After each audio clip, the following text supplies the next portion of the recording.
Yo, what's up ladies and gentlemen, ndizera yuko mumeze neza, mbaye ikaze kuri Gukora editing. Guys, namusi ngiye kubereka uko na creatinze ino animated split screen muri Premiere Pro.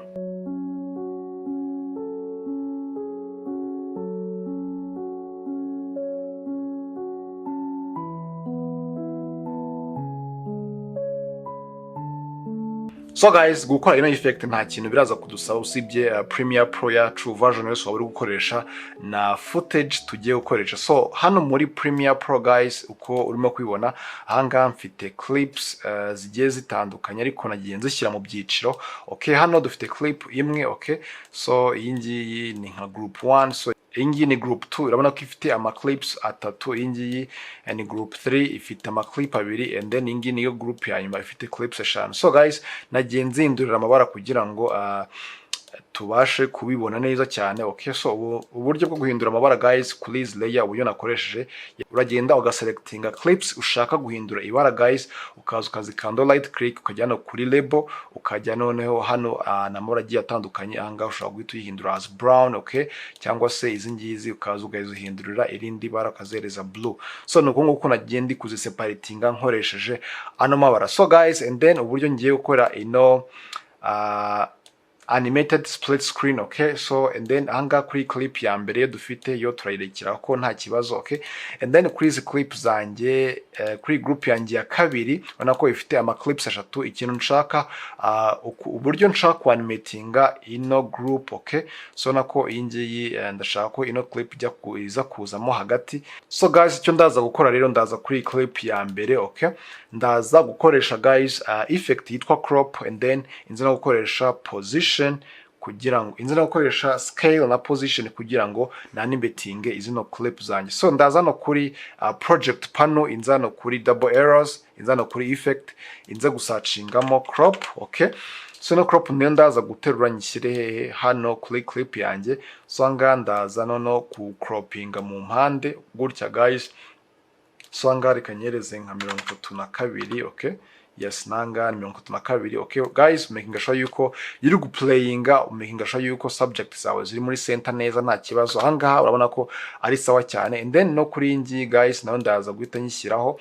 Okay, nayo nza gushyiraho crop. Okay, nayo inza gucroppinga mu mpande, nze kwereza 32 hose. Okay, so then nayo ninza guplayinga, urabona yuko guys biraba bimeze neza. And then guys, cyo ndatanza kora ndatanza kuri position, inze kwishyira hano mu mpande. Okay guys, wayishyira mu ruhande rwari rwose ushaka. Okay, so nze guplayinga gutya. Okay, ahanga urabona ko ino left ndaza kuyigabanya gutya guys. Okay, ahanga urabona ko bimeze neza. And then no kuri ngi ya nyuma guys. Okay, nza kwishyiraho still naho nze ku applyingaho crop yanjye, naho ndaza gucroppinga mu mpande. So and then nze kwishyira kuri side ya gutya. Okay, murabona ninza guplayinga guys, urabona ko kuri group ya kabiri yanjye guys, urabona ko ahangaha bimeze neza cyane. Okay, so cyo ndaza gukora noneho, reka nze kuri group yanjye ya gatatu. Okay, ifite clips ebyiri.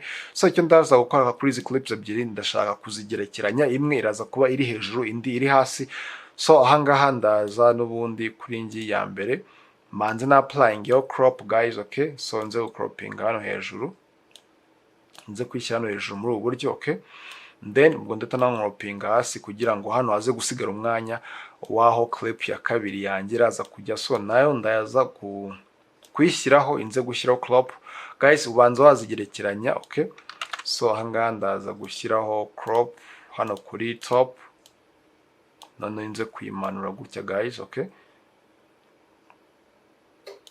so ahangaha kuri clip yanjye yo hejuru ushaka, yes, ushaka kuza ukayigabanya kugira ngo bize kuba bingana. Okay, then ingi yanjye ya kabiri nze gucroppinga hano kuri bottom. ukabona ko guys nabwo izo no clip zanjye ziraza zigerekeranye gutya. And then so kuri clip cyangwa se kuri group ya nyuma uburyo nshaka ko biraza kuba bimeze. Still nako mfitemo clips zanjye 5. Ikintu ndaza gukora ahangaha hagati ndaza kwashyiramo clip imwe iraba ihagaze, and then hano mu mpande ndaza gushyiramo ebyiri zigerekeranye. Okay, so iyi ngiyo ndaza gushyiramo ni iyi ngiyi guys. Okay, so ndaza kubanza nayicroppinga nayo. Okay, mu mpande. Okay, gutya. Okay guys, making sure yuko no mu character wanjye aba ari hagati neza. Okay, so ikintu ndaza gukora, okay, ndaza kongera hano nze gucroppinga in this way.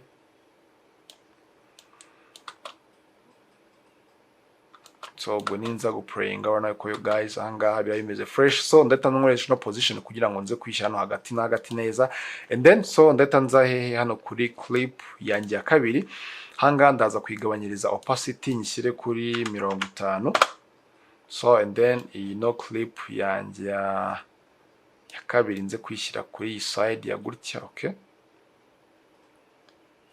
so ndaza kuyapplyingaho crop kugira ngo nze gucroppinga mu mpande gutya guys. Okay, so kugira ngo alright ahangaha biraba ari sawa cyane, and then kuri clip yanjye indi ya kabiri ya gatatu, sorry, nayo ndaza gushyiraho 50 guys. Okay, sinze kwishyira hano kuri iyi side.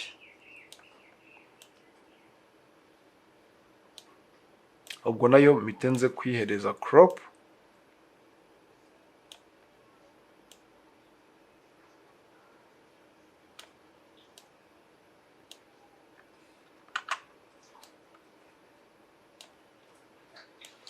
Still n'izi ngizi zisigaye niko ndaza kuzikorera.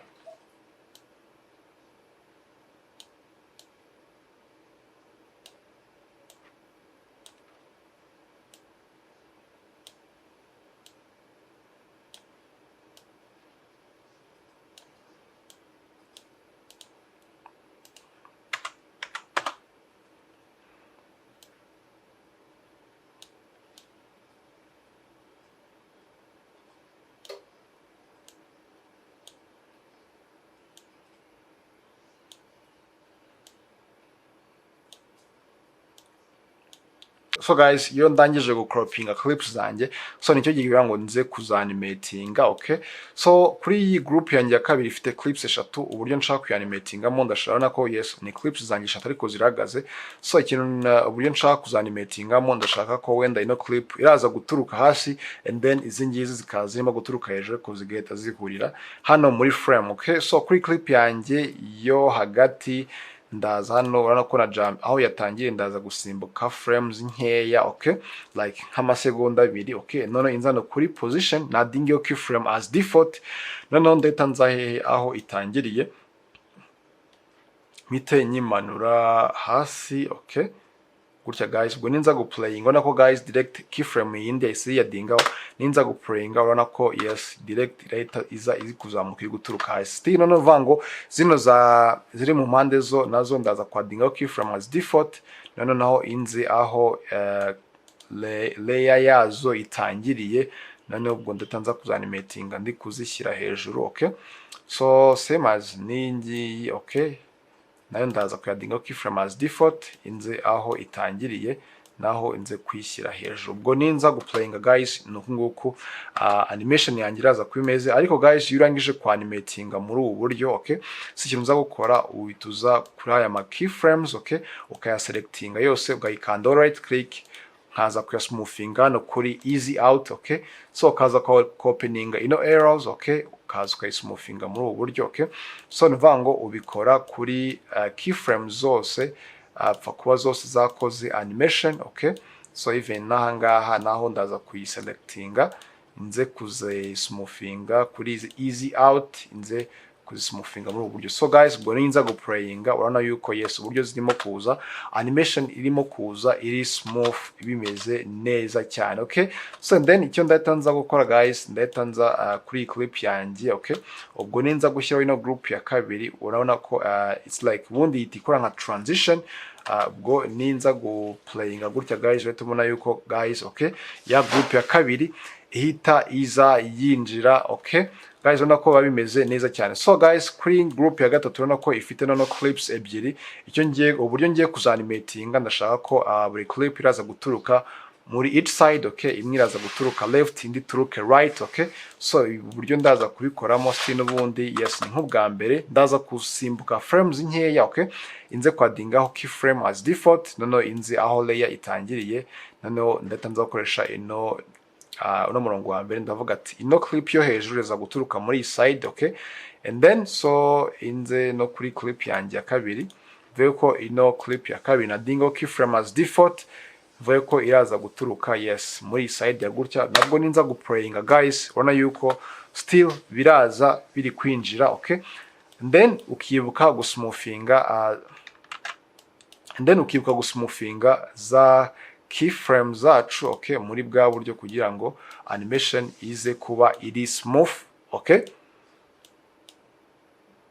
So naho ndaza kuzanimatinga gutya guys okay, anga biraba bimeze sawa gutya guys urabona ko bimeze neza cyane. And then so kuri group ya gatatu rero guys ubwo naho icyo ndaza kuyikorera so naho ndaza kwanimatinga kuko nako dufite clips nyinshi anga ushaka kuzanimatinga mu buryo guys ushaka. So ikintu ndaza gukora so still nvango ino clip yo hangiye hagati reka mvuye ko iraza guturuka hejuru okay. So na clip yanjye iraza guturuka hejuru okay, urabona ko n'ubundi mpita nsimbuka frames as default okay, mpita nsimbuka frames nkeya okay, nkahita nza kwadingaho keyframe noneho nkaza aho layer yanjye itangiriye okay. So making sure yuko uri aho layer itangiriye noneho inze kuyishyira hejuru ku buryo ninza guplayinga iraza guturuka hejuru guys okay. So and then ubwo icyo ndaza gukora so ndatanzana no kwanimatinga izi ngizi zindi zisigaye okay. Iyi ngiyi ya kabiri guys okay iraza guturuka muri side okay. So ndatanza kwadinga keyframe as default noneho inze kuyikura muri side yanga. So guys biba byiza yuko mbikorera rimwe ndi no kuzismoothingira okay rimwe okay gutya. And then so and then najya kuri